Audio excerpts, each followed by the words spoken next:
Alors, lorsque l'enfant naît sans aucun problème, je peux le prendre en charge à partir du premier mois, on va dire à 1 mois.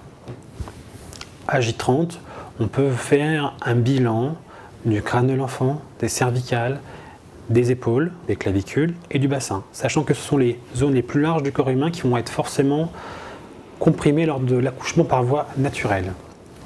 Il y a deux types d'accouchement, soit par voie naturelle, soit par césarienne. Même un enfant né par césarienne, de mon point de vue, doit être contrôlé par un ostéopathe. Parce que, du point de vue de l'ostéopathie, le passage par le bassin de la maman est vraiment important pour imprimer le passage de la vie liquidienne à aérienne. Et lorsque l'enfant naît par césarienne, on remarque que l'enfant est plus sujet à certaines pathologies, à certains signes, certains symptômes comme les reflux et les troubles du sommeil. Alors, on ne peut pas encore l'expliquer vraiment d'un point de vue médical, mais de par mon expérience, je me rends compte que les enfants nés par César ne sont pas les enfants les plus cool du monde. Je ne vais pas vous dire loin de là, mais les symptômes ne sont pas les mêmes.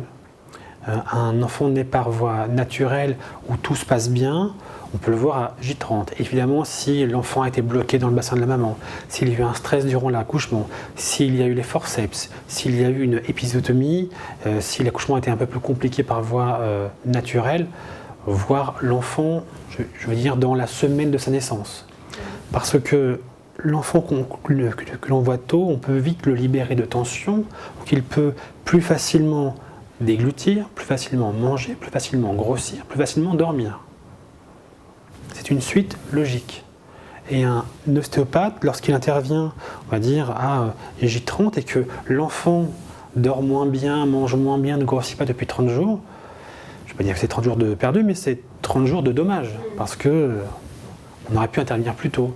Alors à titre préventif, quand tout va bien, quand l'enfant va bien, quand il mange bien, qu'il dort bien, qu'il digère bien, on peut voir un enfant à 30 jours. À 1 mois, ça me paraît très cohérent. Et après, par rapport au bilan, c'est le revoir à 15 jours, à 3 semaines ou à 1 mois. Voilà. Et lorsque l'enfant, même né par césarienne, lorsque tout va bien, c'est de le voir de toute façon à 1 mois. C'est ce qui me paraît le plus intelligent.